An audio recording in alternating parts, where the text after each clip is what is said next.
پیار کرتے ہیں عارف سے، اسے پریشان تھوڑی نہ کریں گے۔ اگر اسے آزادی چاہیے ٹھیک ہے، وہ آزاد رہے۔ چلو اپنی زندگی تو یہیں تک ہے۔ میں خوش ہوں کہ میں اللہ سے ملوں۔ تم کبھی اپنی جان نہیں لینا، کبھی نہیں لینا تم اپنی جان، تم زندہ رہو، ہم تمہارے ساتھ ہیں۔ چھوڑو لات مارو اس گدھے کو، اس ظالم کو جو تم کو مارتا ہے، تم سے جہیز کا مطالبہ کرتا ہے۔ جہیز کی لعنت کو ختم کرو۔ اگر تم مرد ہو نا، بیوی سے پیسوں کا مطالبہ کرنا مردانگی نہیں ہے۔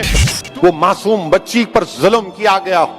کیسے تم مرد ہو جو بچیوں کو مار رہے ہو، ان کی جانیں لے رہے ہو؟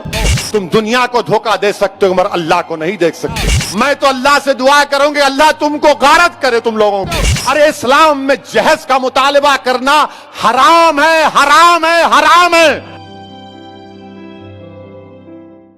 میرے عزیز دوستوں اور بزرگوں، میں یہاں پر اپنی بات کو ختم کرنے سے پہلے ایک بات کا ذکر کرنا ضروری سمجھتا ہوں کہ احمد آباد میں جو مسلمان بچی کا دردناک دل سوز ویڈیو آیا ہے جس نے خودکشی کر لی، میں آپ تمام سے اپیل کر رہا ہوں، چاہے آپ کوئی بھی مذہب کے ہوں، یہ جہیز کی لعنت کو ختم کرو، جہیز کی لعنت کو ختم کرو۔ اگر تم مرد ہو نا تو بیوی پر ظلم کرنا مردانگی نہیں ہے، بیوی کو مارنا مردانگی نہیں ہے، بیوی سے پیسوں کا مطالبہ کرنا مردانگی نہیں ہے۔ تم مرد کہلانے کے بھی لائق نہیں ہوگا اگر تم ایسی حرکت کرو گے۔ وہ معصوم بچی پر ظلم کیا گیا، وہ تنگ آ گئی جہیز کی لعنت کی، جہیز کا مطالبہ اس آدمی کے مارنے اور پیٹنے پر، اور اس نے اتنا بڑا اقدام کر لیا۔ شرم آنی چاہیے ان گھر والوں کو جنہوں نے ہماری اس بیٹی کو مجبور کیا۔ میں تو اللہ سے دعا کروں گی اللہ تم کو غارت کرے تم لوگوں کو۔ ہر باپ کی تکلیف تم نہیں سمجھ سکتے۔ اگر کوئی باپ خبر میں جاتا ہے، میں کئی ایسے لوگوں کو جانتا ہوں جو زندگی کی آخری سانسیں لیتے ہیں اور اپنا ہاتھ پکڑ کر دھیمی سی آواز میں کہتے ہیں اسد صاحب بچی کی شادی ہے، انتظام کرا دو، مرنے سے پہلے کچھ ہو جائے۔ کیا ہو رہا ہے ان لوگوں کو؟ کتنے عورتوں کو تم مارو گے؟ کیسے تم مرد ہو جو بچیوں کو مار رہے ہو، ان کی جانیں لے رہے ہو؟ کیا تم میں انسانیت مر چکی ہے؟ اور ایسے کتنے لوگ ہیں جو اپنی بیویوں پر ظلم کرتے ہیں، تھپڑ مارتے ہیں، جہیز کا مطالبہ کرتے ہیں، حاملہ بیویوں کو ڈھکیلتے ہیں اور باہر نکل کر اپنے آپ کو بڑا فرشتہ کہلاتے ہیں۔ ارے یاد رکھو تم دنیا کو دھوکہ دے سکتے ہو مگر اللہ کو نہیں دیکھ سکتے۔ اللہ دیکھ رہا ہے، اللہ سمجھ رہا ہے، اور اللہ ضرور مظلوم کا ساتھ دے گا، اللہ مظلوم کا ساتھ دے گا۔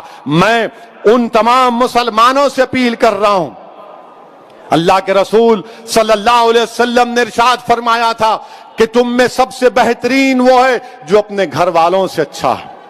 بہترین اخلاق اس کے ہیں جو اپنی بیویوں سے اچھا برتاؤ کرے گا۔ یاد رکھو اگر تم اپنی بیویوں کو مارو گے تو کل یہی مار کا تم کو حساب حشر کے میدان میں دینا پڑے گا۔ جو مسلمان ہیں بتاؤ میرے کو ایک مثال دو کہ ہمارے نبی ہمارے رسول جن کے نام کے خیرات کا صدقہ ہم کھاتے ہیں، کیا انہوں نے کبھی ہماری امت کی ماؤں کو مارا؟ کہ اللہ کے رسول صلی اللہ علیہ وسلم کی مثال دو۔ تم کہتے ہو کہ میں محمد صلی اللہ علیہ وسلم کا امتی ہوں، ارے شرم سے ڈوب مرو۔ تم رسول اللہ کے امتی ہو اور اب بچی کو مارتے ہو، اس بچی سے جہیز کا مطالبہ کرتے ہو۔ ارے اسلام میں جہیز کا مطالبہ کرنا حرام ہے، حرام ہے، حرام ہے۔ تم سور کا گوشت بھی نہیں کھا رہے بلکہ تم حرام کام کر رہے ہو۔ ختم کرو یہ جہیز کو۔ کیا لے کے جاؤ گے خبر میں؟ حیدرآباد کی دکن کی تاریخ بھری پڑی ہوئے محلات ہیں بادشاہوں کے، ان کے مقبرے پر آج پھول ڈالنے والا کوئی نہیں ہے۔ کیا لے کے جاؤ گے تم کسی بچی پر ظلم کر کے؟ کتنی دولت تم کو چاہیے؟